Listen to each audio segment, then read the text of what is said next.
노후를 준비하거나 이미 은퇴한 많은 분들이 공통적으로 느끼는 가장 큰 고민 중 하나는 바로 소소한 수입입니다. 경제적 여유가 크지 않은 상황에서 연금만으로 생활하기 어려울 때 몸에 큰 무리가 가지 않으면서도 사회와 연결되고 스스로의 가치를 느낄 수 있는 가벼운 알바는 아주 좋은 대안이 될 수 있습니다. 특히 60세 이후에는 체력, 건강, 생활, 습관 등 다양한 조건을 고려해야 하기에 무리 없는 일을 찾는 것이 핵심입니다. 여기서는 실제 시니어들이 참여하고 있는 실현 가능한 알바 5가지를 소개하며 각 사례를 통해 노후 경제와 자존감을 동시에 챙길 수 있는 방법을 이야기해 보려 합니다.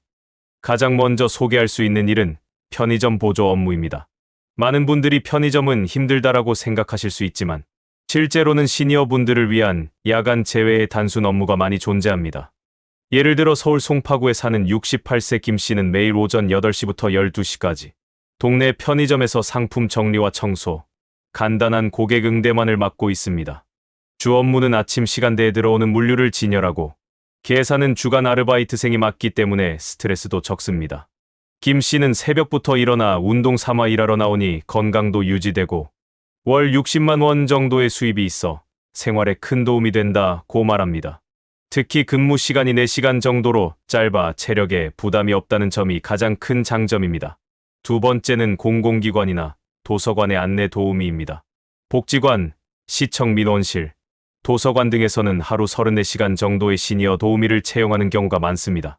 앉아서 하는 일 위주이며 방문객 응대, 위치 안내, 간단한 문서 분류 등의 업무가 추가됩니다. 65세 이정순 씨는 구립도서관에서 주 3회, 하루 4시간씩 안내 데스크를 지키며 일합니다. 책을 좋아하고 사람 만나는 걸 좋아해서 이 일이 딱 맞아요. 무엇보다 일하는 동안 사회와 연결돼 있다는 느낌이 들어 삶이 활기차요. 이 씨는 일을 하면서 도서관 정기 프로그램에도 무료로 참여할 수 있어 일과 여가를 동시에 챙기고 있습니다. 세 번째는 사우나 목욕탕 매표소 관리입니다. 이 일은 앉아서 하는 단순 반복 업무의 대표격입니다. 실제로는 기계식 발권기가 있어 업무는 매우 간단하고 손님 응대와 간단한 정리 정도만 하면 되는 경우가 많습니다. 경기도 의정부의 70세 장모 씨는 동네 목욕탕에서 일하며 앉아서 계산만 하고 손님에게 수건 하나 드리면 끝이라고 말합니다.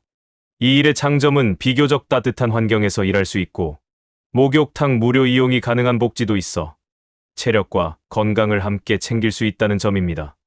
무엇보다 시간대가 유동적이어서 본인의 생활 패턴에 맞춰 일할 수 있다는 것도 장점입니다.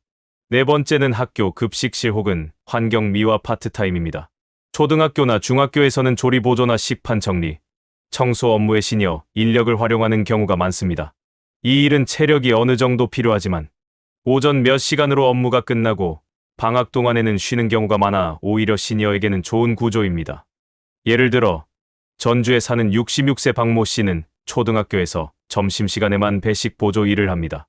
아이들 웃는 얼굴을 보면 덩달아 기분이 좋아져요. 일이 힘들긴 해도 짧은 시간이니까 버틸만 하고 급식도 함께 먹을 수 있어 좋아요. 월 70만 원 내외의 수입이 꾸준히 들어오며 방학 중에는 자유롭게 시간을 쓸 수 있어 삶의 균형이 맞춰진다고 합니다. 이처럼 시니어를 위한 알바는 크게 벌진 않아도 생활에 여유를 주고 사람들과의 소통으로 삶의 질을 높여주는 역할을 합니다. 또한 단순히 돈을 벌기 위한 목적이 아니라 사회와 연결되어 있다는 자존감을 유지하게 해주며 건강한 생활 리듬을 만드는 데도 큰 도움이 됩니다. 노후의 삶이란 반드시 돈이 많아야 풍요로운 것이 아닙니다. 내 몸에 맞는 리듬으로 일하고 필요한 만큼 벌며 사람들과 연결된다는 만족감만으로도 충분히 의미 있는 인생 이막이 될 수 있습니다. 지금 당장 어렵지 않은 소소한 알바부터 찾아보세요. 노후는 준비된 사람에게 더 따뜻한 계절로 찾아옵니다. 반려동물과 함께 돈을 벌 수 있는 방법은 단순한 일자리를 넘어 정서적인 만족과 건강 증진까지 함께 누릴 수 있는 활동으로 주목받고 있습니다. 특히 신체 활동에 큰 부담이 없는 노후 시기에는 반려동물과의 교감을 통해 하루를 건강하고 활기차게 보낼 수 있으며 소소한 수익도 얻을 수 있어 많은 시니어들이 관심을 갖고 있는 분야입니다.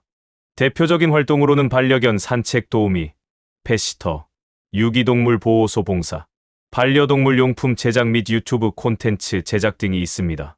먼저 반려견 산책 도우미는 체력 소모가 크지 않고 시간 조절이 가능한 장점이 있습니다. 와이어나 댕댕이 산책 도우미 같은 모바일 앱을 통해 보호자와 연결되면 집 주변에서 반려견을 산책시키는 일을 맡게 됩니다.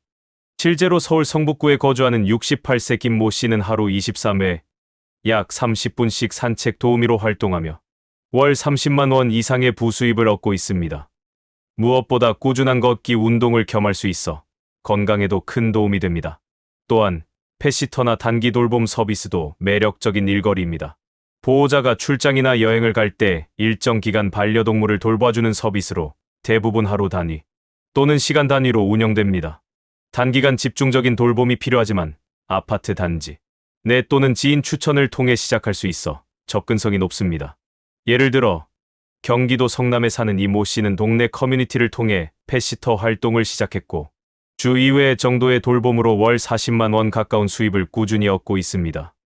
유기견 보호소에서의 봉사는 소소한 사례비와 함께 큰 보람을 줍니다.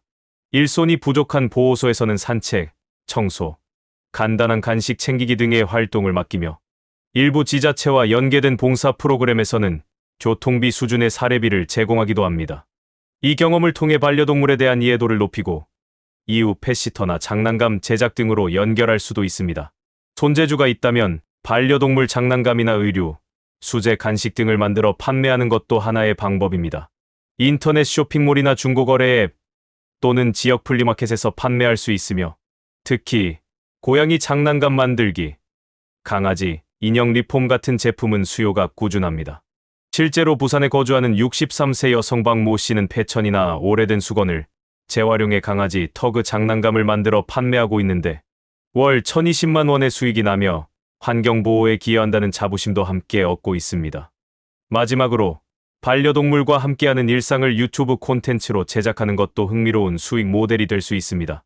펫과의 산책 브이로그나 강아지, 훈련 도전기 같은 콘텐츠는 노년층 유튜버들에게도 접근이 어렵지 않으며 꾸준히 업로드하면 광고 수익과 함께 반려인 커뮤니티 내에서 인지도를 쌓을 수 있습니다.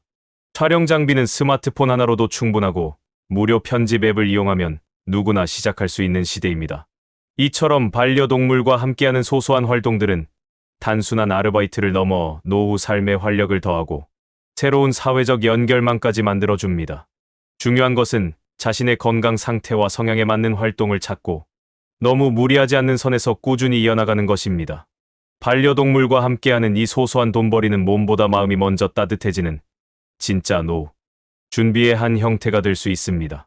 나이가 들어 외부 활동이 어렵거나 집안에서 조용히 시간을 보내고 싶은 분들에게는 재택형, 소소한 수익 활동이 매우 효과적인 대안이 됩니다. 특히 인터넷과 스마트폰만 잘 활용해도 집에서 즐겁고 꾸준히 돈을 벌 수 있는 기회들이 점점 많아지고 있습니다. 여기 소개하는 6가지 활동은 실제로 많은 시니어들이 무리 없이 시작해서 보람과 수입을 함께 얻고 있는 방법들입니다. 첫째, 자막 입력과 녹취 정리입니다. 유튜브 영상, 회의 녹취, 오디오북 등을 텍스트로 옮기는 작업으로 정확성과 집중력만 있으면 누구나 참여할 수 있습니다. 대표적인 플랫폼으로는 크몽, 타이핑을 포함한 프리랜서 사이트들이 있고 초보자도 월 2,030만 원 정도의 용돈을 벌고 있다고 합니다. 타자만 할 줄 알면 누구나 가능한 일입니다. 둘째, 손글씨 캘리그래피 엽서 제작입니다. 글씨에 자신이 있거나 따뜻한 문구를 쓰는 걸 좋아하는 분들에게 추천되는 활동입니다. 소셜미디어나 온라인 마케지의 아이디어스, 스마트 스토어에 손글씨 엽서를 디자인해 올려두면 꾸준히 주문이 들어오기도 하고 개성 있는 디자인으로 인기를 끌 수 있습니다. 색연필, 수채화 물감만 있으면 시작할 수 있으며 명절 기념일이로 문구 등 테마에 따라 꾸준한 수요가 발생합니다. 셋째, 손바느질, 뜨개질 소품 판매입니다. 손재주가 있는 분들이라면 집에서 만든 파우치, 코스터, 목도리, 인형 등을 온라인으로 판매해 소소한 수익을 얻을 수 있습니다. 예를 들어 경기도에 사는 70세 윤 모 씨는 손뜨개 인형을 만들어 스마트 스토어에 올리면서 월 30만 원 이상 판매 실적을 꾸준히 유지하고 있습니다. 특히 추운 계절이나 연말 선물 시즌에는 수요가 높아져 부업 이상의 수입으로 이어지기도 합니다. 넷째는 재택 전화 상담원입니다. 고객 응대에 자신이 있는 분들에게 적합하며 특히 보험, 택배, 고객센터 등의 업무는 컴퓨터와 전화를 제공받아 집에서 처리할 수 있습니다. 일정한 교육만 받으면 시작할 수 있고 대부분 시간제이기 때문에 신체적인 무리도 없습니다. 대형 콜센터 아웃소싱 업체들이 중장년층을 대상으로 모집하는 경우가 많고 고정적인 소득도 기대할 수 있습니다. 다섯째는 집에 있는 중고 물품을 정리해서 판매하는 활동입니다.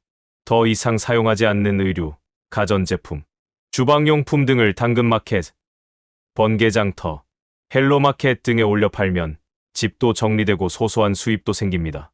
특히 오래된 LP, 시계, 고가 소품은 생각보다 고가에 팔릴 수 있어 노후 공간을 정리하며 추가 수익까지 얻는 일석이조의 효과가 있습니다. 마지막 여섯째는 블로그 글쓰기 및 광고 수익입니다. 하루 일상, 음식 후기, 노후 생활 팁, 여행기, 건강관리 노하우 등 자신만의 경험을 담은 블로그를 꾸준히 운영하면 애드센스 광고나 체험단, 협찬 등 다양한 수익원이 생깁니다. 스마트폰으로 사진을 찍고 간단한 글을 올리는 것만으로도 장기적으로는 콘텐츠 자산이 되어 유튜브 연계도 가능합니다. 충북에 사는 62세 여성 이모 씨는 은퇴 후 글쓰기 취미를 블로그로 확장해 매월 광고 수익으로 15만 원 이상을 받고 있으며 책 출판 제의까지 받은 사례도 있습니다. 이처럼 집안에서도 특별한 기술 없이도 시작할 수 있는 수익 활동은 생각보다 많습니다. 중요한 것은 내가 가장 잘할 수 있는 것, 그리고 내가 좋아하는 방식으로 꾸준히 할 수 있는 것을 선택하는 것입니다. 집에서 할 수 있는 소소한 돈벌이는 단지 수입을 넘어 노후의 자존감과 삶의 즐거움을 지켜주는 큰 역할을 할 수 있습니다. 나이가 들면 새로운 일에 도전하기 두려워질 수도 있지만 오히려 그동안의 경험과 지식이 가장 큰 자산이 되는 시기가 바로 노후입니다. 많은 분들이 간과하지만 평생 쌓아온 경험을 강의라는 형식으로 전달하면 실제 수입으로 이어질 수 있습니다. 특히 요즘은 평생교육원, 복지관, 온라인 강의, 플랫폼 등 다양한 채널을 통해 시니어 강사로 활동하는 길이 넓어졌습니다. 예를 들어 직장 생활 동안 인사나 회계 업무를 오래 담당했던 A씨는 퇴직 후 복지관에서 퇴직자를 위한 인사급여, 기초과정이라는 제목으로 강의를 개설했습니다. 처음엔 수강생이 적었지만 강의가 입소문을 타면서 지역 다른 센터에서도 강의를 요청하게 되었고 현재는 온라인 클래스까지 진행하며 매달 100만 원 이상 부수입을 얻고 있습니다. 또 다른 사례로는 요리를 좋아하던 주부 출신 B씨가 있습니다. B씨는 김장철마다 가족 친지들에게 김치를 나눠주곤 했는데 이 경험을 살려 우리 집 김치 클래스라는 원데이 클래스를 개설했습니다. 인스타그램에 사진을 올리고 지인 추천으로 홍보하면서 매번 정원 마감이 되었고 현재는 동영상으로 강의 콘텐츠를 제작해 판매 중입니다. 이처럼 평범한 일상 경험도 콘텐츠가 되고 강의가 될 수 있습니다. 가장 중요한 건 내가 어떤 경험을 가졌는가를 정리해보는 일입니다. 여행사 근무 경력, 음식점 운영 경험, 아이 키운 노하우, 사무직 경력 등은 모두 시니어, 대상 또는 젊은 세대에게 가르쳐줄 수 있는 소중한 콘텐츠가 됩니다. 또한 시니어 대상 스마트폰 강의나 동화 구연도 인기 있는 분야입니다. 실제로 70대 C씨는 스마트폰을 잘 다루는 법을 배운 뒤 복지관에서 카카오톡으로 손주와 소통하기라는 강의를 열었습니다. 간단한 문서 앱 사용법, QR코드 찍기, 동영상 촬영법 등을 알려주자 비슷한 연령대 수강생들 사이에서 폭발적인 반응이 있었습니다. 한편 전통 기술을 전수하는 강의도 매력적인 시니어 활동 중 하나입니다. 항아리 장독대 쓰는 법, 전통식 고추장, 담그기, 손바느질로 만드는 앞치마 만들기 등은 젊은 세대에게는 이색적인 체험이자 시니어에게는 자존감을 높이는 활동이 됩니다. 이러한 강사 활동은 단순히 수입뿐 아니라 자존감 회복과 새로운 사회적 연결을 가져다 줍니다. 복지관이나 평생교육원에 문의하면 프로그램 기획회의에 참여하거나 제안서를 낼 기회도 많고 유튜브나 블로그에 내 콘텐츠를 올리며 홍보하는 것도 요즘은 큰 비용 없이 가능합니다. 중요한 것은 지금까지 내가 살아온 길에서 누군가에게 도움이 될 만한 지식은 무엇이었을까를 묻고 그것을 전달 가능하게 구성하는 것입니다. 한 번의 용기가 노후의 새로운 직업을 만들어줄 수 있습니다.